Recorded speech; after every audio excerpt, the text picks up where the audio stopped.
Yes, I think this is an interesting moment of time in the history of the world. In our lifetimes, we've never had anything like it.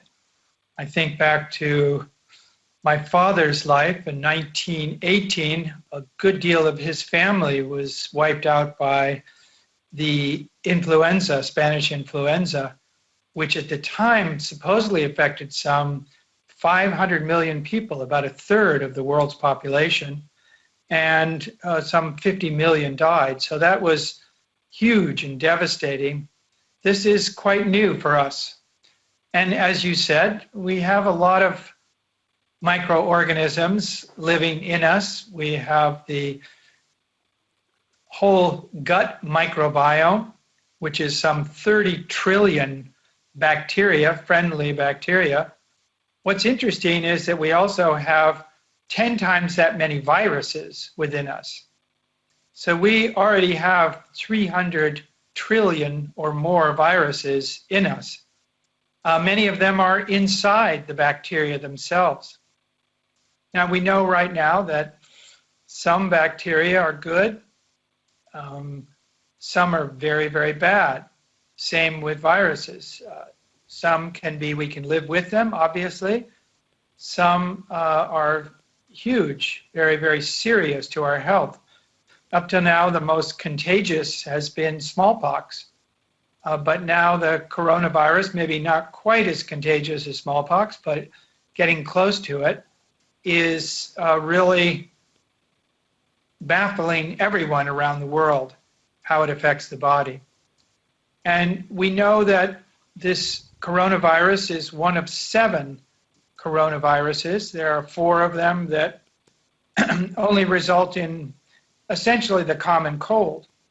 And then there's SARS, which in 2002 affected China and some other parts of the world, and MERS in 2012, primarily the Middle East. But their death toll was 700-800, nothing like what it is now. We're over 100,000 and over almost 2 million people affected by it.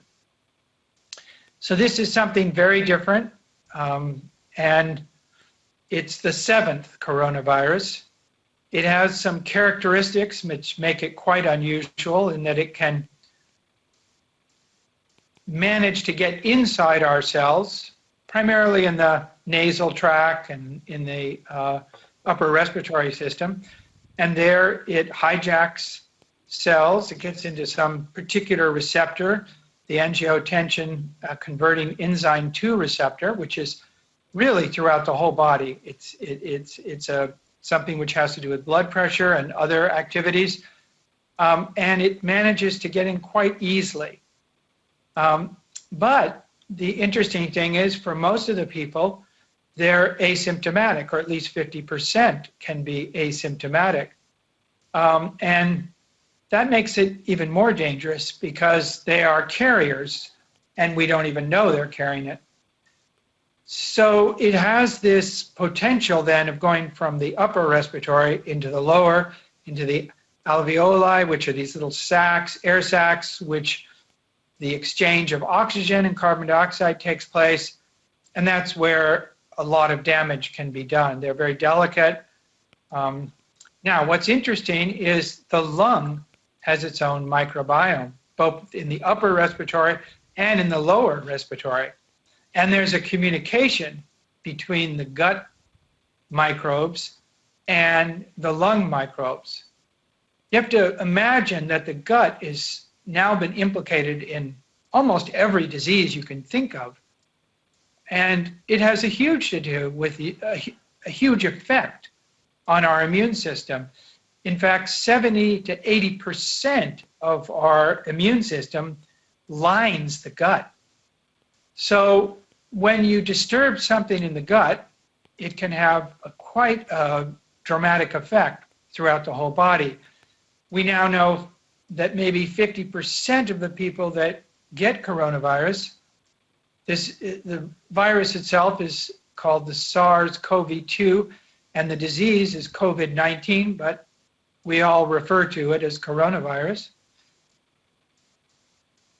If somebody gets it, it turns out now that one of the first symptoms, which people hadn't noted before, is diarrhea. And maybe 50% of the people get this. So it can affect the gut as well as the lung. We know it doesn't seem to be doing much damage in the gut, but we don't know exactly how it's involved with the gut. Is it getting through the defense of the microbiome in the gut? Is it getting through our epithelial cells? Is it causing some kind of leaky gut? Are particles leaking into the blood system? What are the microbiome doing when they're affected by this virus? Because we know, again, there are many other viruses in our gut. So is this virus setting off an atomic reaction in the gut that's then affecting other parts of the body? Nobody knows any of this. We do know that the gut microbiome does communicate with the lung microbiome. There are thousands of chemicals that are produced by the gut microbiome. They can affect the immune system, obviously. They can get into the blood system itself, and therefore they could get to the lung microbiome. So this crosstalk between the gut and the lung is something everybody's very interested in, but nobody's had even a slight chance to do the research on it yet. It used to be thought that the lung was sterile. Everybody knew there could be something in the upper respiratory tract, but the lower respiratory tract, everybody had the notion it was sterile. Now we know that there is a microbiome there. It's not as many, not the 30 trillion in our gut, a smaller number, but quite diverse. So we are very interested to know how this microbiome protects the lung, how it interacts with the immune cells, and how does this play out with the gut bacteria too. And I think that kind of our latest understanding is very much influenced by just the simple notion that this virus is very delicate. It is this huge killer in the world today, but actually as an individual entity, it's quite delicate. We wouldn't call it necessarily, it's right in between a living and non-living viruses. It's not a cell, it's more of a element, a particle. It has RNA in it. It has some proteins which surround it, and then it has a lipid surface to it, a surrounding. And it's at this lipid surface where it's most vulnerable, because if, for example, you disturb that, then you basically end up destroying the virus. So one of the main rules of Ayurveda, main prevention tools, is eliminate the causative agent. So if you simply wash your hands, don't touch your face, as I did once there, sorry, and keep your distance away from everyone, then you're taking a big step in prevention. And it's now very clear that the countries which have done very tedious but exact kind of analysis of who has the virus, who they came in contact with, tracing everything back and then isolating those people, they've had the most dramatic reduction of cases. So prevention is the key, and that is the kind of basis of Ayurveda. Just remove the causative agent. Wash your hands for those 20 seconds. That simple soap, so common, so easily obtainable, that soap destroys the fatty layer, virus is gone. So that's an amazing kind of fact that what we're dealing with, even though it's killing so many people, it's also very delicate, and it can be prevented with the correct measures. And we don't know what is going to happen in terms of all the different vaccines, what type of drugs will come out in terms of how they affect the delicate parts of the virus, whether they're antibodies, whether they're something else. So that's still a big unknown. But we can do a lot in just this simple prevention step. Now, the other thing we can do, which makes sense, is we can keep our body healthy. One thing, it turns out that 80% of the people who are dying have what's called comorbidity. That means they have one or more other diseases like high blood pressure, diabetes, something else. Also, in the older person, it seems as if the immune system is not behaving quite as well. You hear about these things, boost the immune system, but that actually is a kind of a complicated issue, because what you're getting with this particular virus is what's called a cytokine storm. These cytokines are the chemicals that are produced by our immune cells. We have a very sophisticated army, which has many different parts to it. It has the initial cells like the neutrophils or macrophages, which come in and basically attack a virus or a bacteria. They produce chemicals. These chemicals attract other cells. They enliven other parts of the immune system. This is our innate immune system, our initial stage of how we deal with a foreign invader. But ultimately, we go to what's called adaptive immunity, where we get a very sophisticated way of attacking these cells, either through cells or antibodies. Attacking these viruses or bacteria through cells like T cells or through antibodies produced by B cells.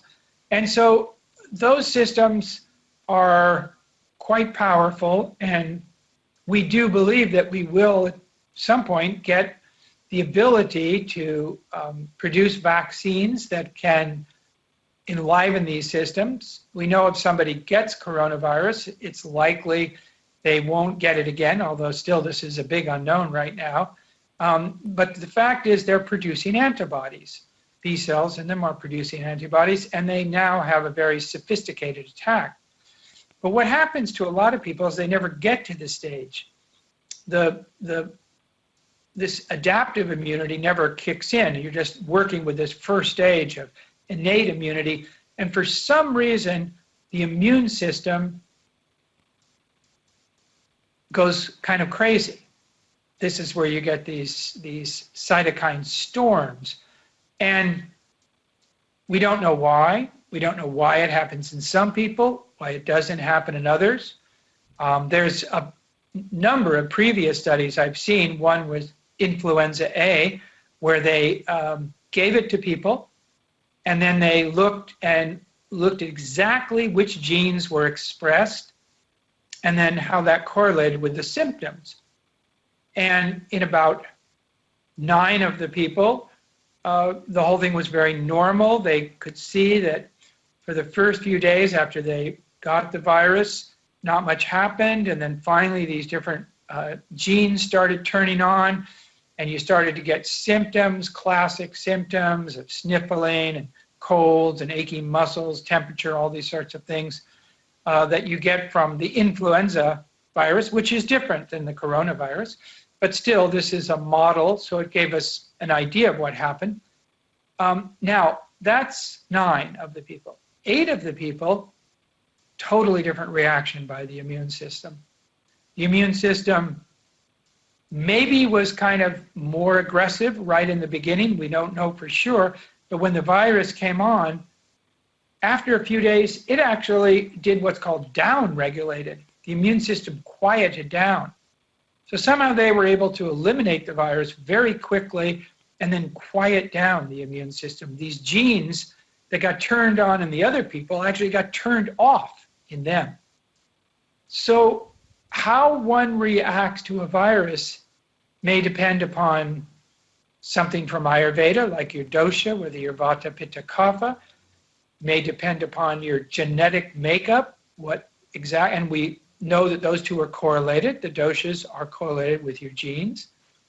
But what we don't know is why some people react so strongly. We know that young people can get the virus and can die of it. Go into a hospital one day, they're let out, next day they die. Nobody knows why, in their sleep, they're just gone. We know that some older people, quite a bit older, can get this virus and yet show very little symptoms. almost nothing at all, maybe slight little sniffle, and that's it.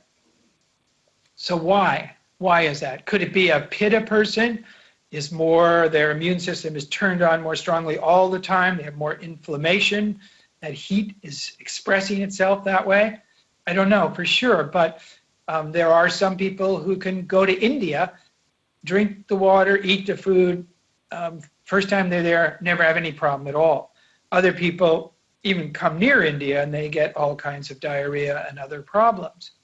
So we all react differently to viruses and bacteria, depending upon our doshas and depending upon our genetics.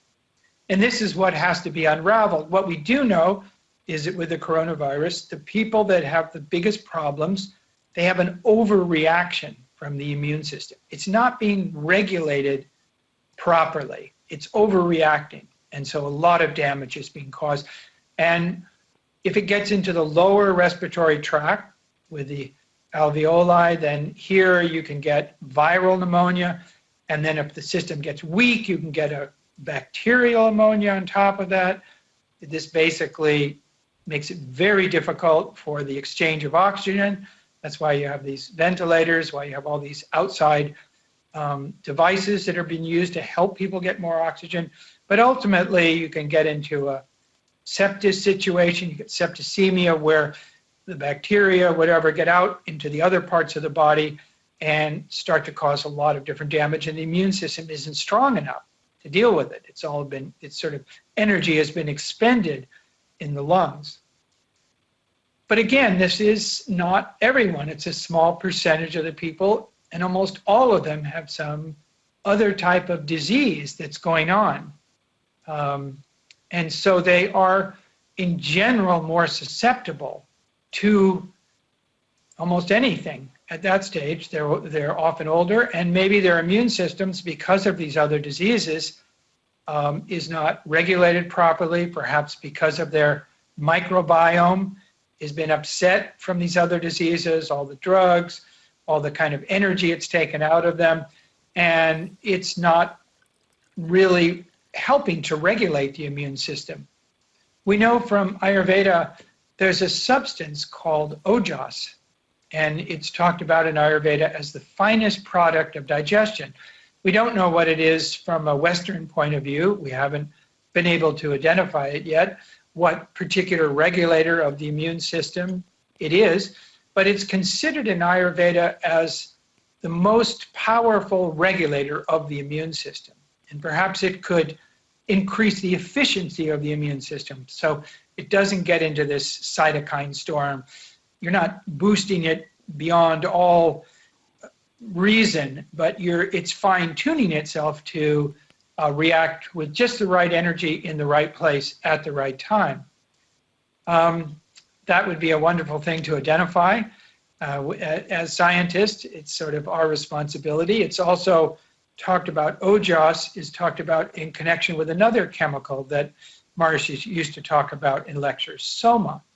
And these two are very related in a fascinating way. But they would both be very important for immunity, and they would both be very important for higher states of consciousness, which is interesting in itself. So what do we do to get more ojas? What do we do to get more soma? Maharishi said you really need a stress-free nervous system and a stress-free digestive system.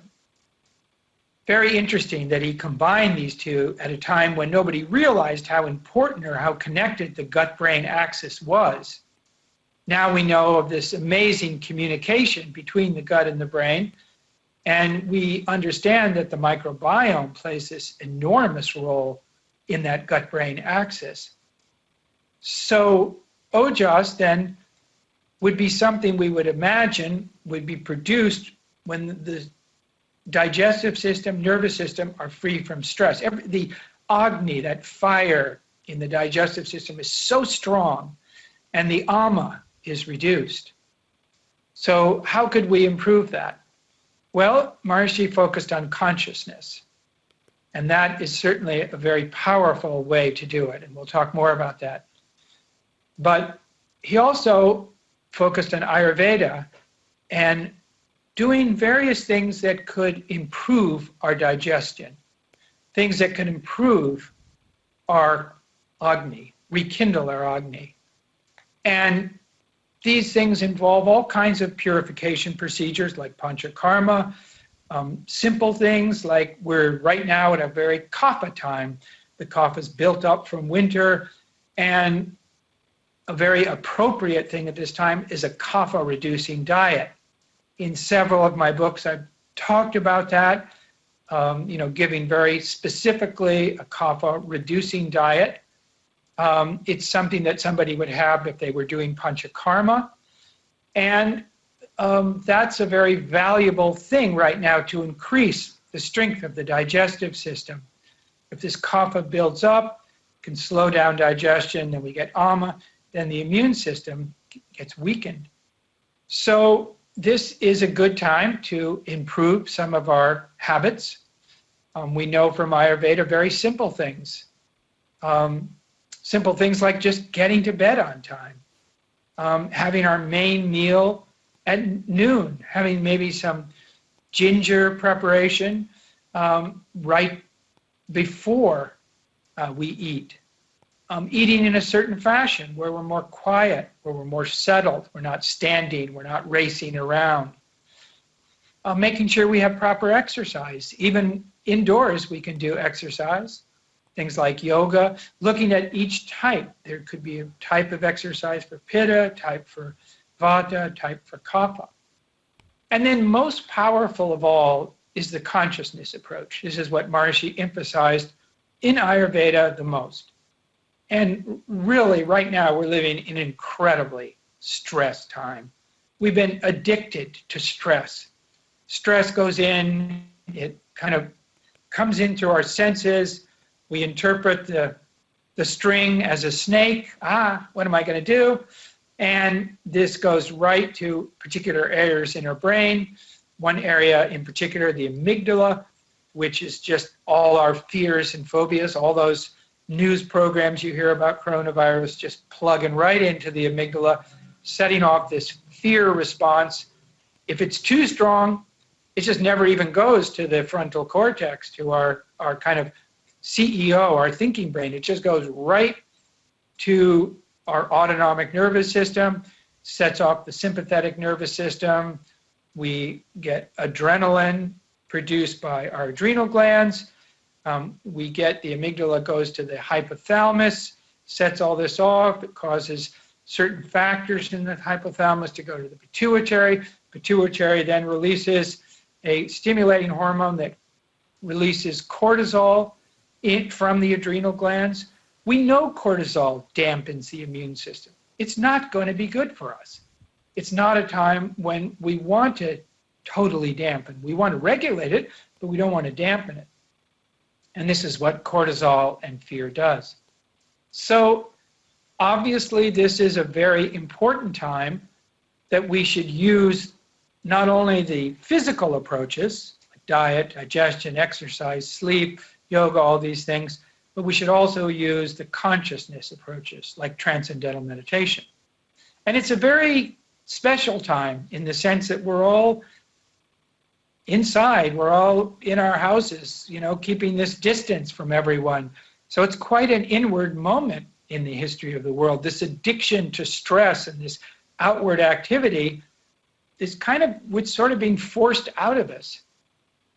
And I would say, this is an opportunity for us to do something great in changing our lives. In terms of recommendations, there's a few that I would recommend for everyone. One, find a great teacher. We are very fortunate to have Maharishi. Everyone should have Maharishi, and everyone can have Maharishi. His tapes are more available than ever. The knowledge is more available than ever. Find a great teacher and follow that teacher. Get that wisdom. Have very clear intentions at this time. Know precisely what you want. What is important to you in life right now? Maybe it's your family, your health, obviously.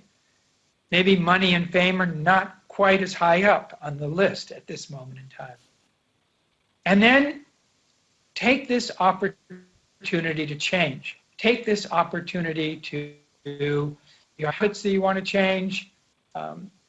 I consider TM as a super habit. I think it's the greatest habit anybody could have, and that having this habit helps you change any other habit. I think Ayurveda is filled with fantastic habits, and we have the opportunity to do that. In the last few books that I wrote with my wife and with my son Ted, The Coherence Code and Total Brain Coaching, we were focused entirely on using TM, using Ayurveda as a way of changing habits. This is a perfect time for that. I think what's being done in the Transcendental Meditation movement is fantastic. Dr. Tony Nader, for the last week, had a group meditation for everyone in the world. That was amazing. He did some very simple breathing exercises to lower stress if people weren't meditating before. He did some very simple techniques to help people. And then he was incredibly inclusive. He included everyone. So everyone could do their own practice and be part of this group. Dr. Bobby Roth also has his daily practice of transcendental meditation online.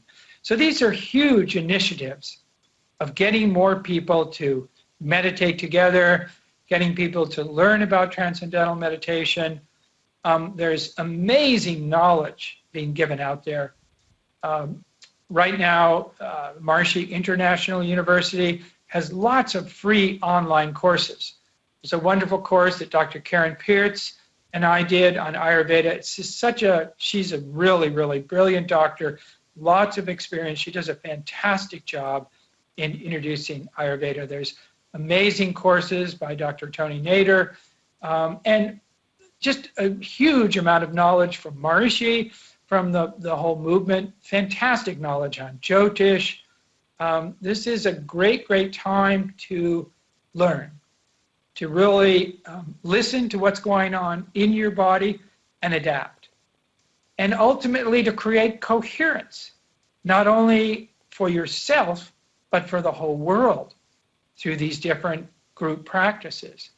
So it's an interesting time, terrible if you know people that have gone through it. I've known a number of people that have had it, and they got through quite easily. Some barely had any symptoms at all, but there will be others that much more tragic, and that is the nature of this time. And the best we can do is follow this kind of simple advice, remove the causative agent. This is Ayurveda. This is everything you see on television. Dr. Raina Pisha has done this on the Global Family Chat.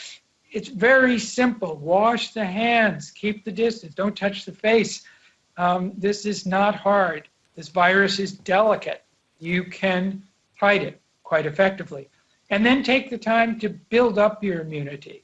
There is this communication between the gut microbiome and the lung microbiome. We don't know all the details, but we have Ayurveda, which is this huge wealth of knowledge to make us stronger, to improve our lives.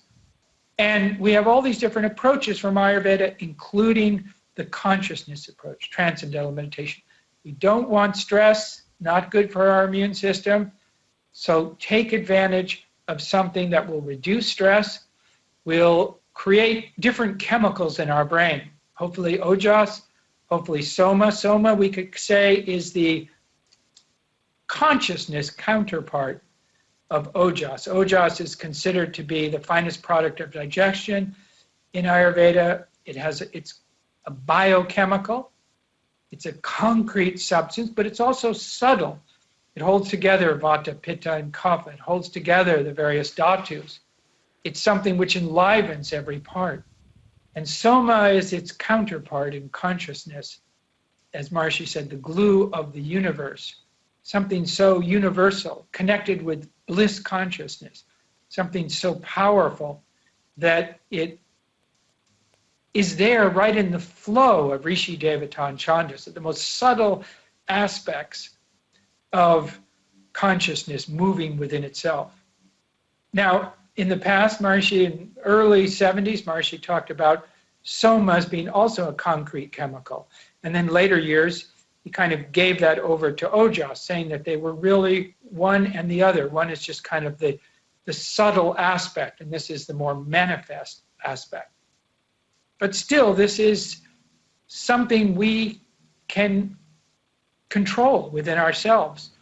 We can meditate, we can live a better lifestyle, we can produce ojas, we can enliven soma within us. And one thing, it helps us in terms of immunity, but even better, it gives us the experience, Maharishi says, of celestial perception. This is when the nervous system is free of stress, digestive system is free of stress, then we start producing soma ojas, this chemical. And this is Maharishi's great brilliance. Over all these years, Maharishi has always connected the most abstract with the most concrete. He said enlightenment was nothing but neurophysiological refinement. Here he's saying that higher states of consciousness, these higher levels of enlightenment, are based upon a chemical being produced in our body and brain. And this kind of notion that a chemical gives rise to a mental state is so in tune with all the current thinking. We know that all our moods, all our behavior, everything is based on the balance of neurochemicals. We have serotonin, which gives us a good feeling. We have cortisol, stress hormone, that has this bad effect on the body. We have adrenaline, which excites us, noradrenaline, again, excitatory. We have dopamine that's connected with the anticipation of reward. We have all these different chemicals, and almost everything we can think about, endorphins.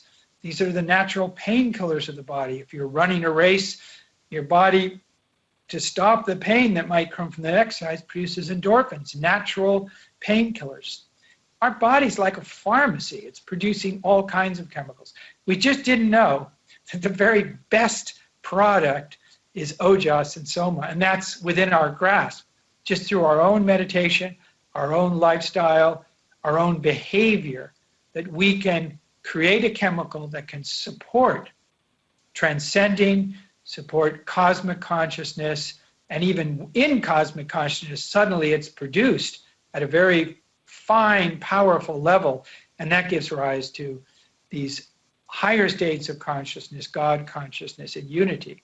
So by focusing our attention on that which can enliven the inner intelligence within us, we not only can help protect ourselves from whatever is out there in the world, and who knows, the coronavirus is one. We're in this weird world. The natural law has been broken so badly but we don't know what's coming next. We don't know coronavirus itself. It's so contagious, so clever, has such an amazing ability to be in people that are asymptomatic and therefore easily spread, that we don't know when it's going to go away. We don't know whether it may take everyone to some extent being exposed to it. So it's a delicate time, but it's a great opportunity.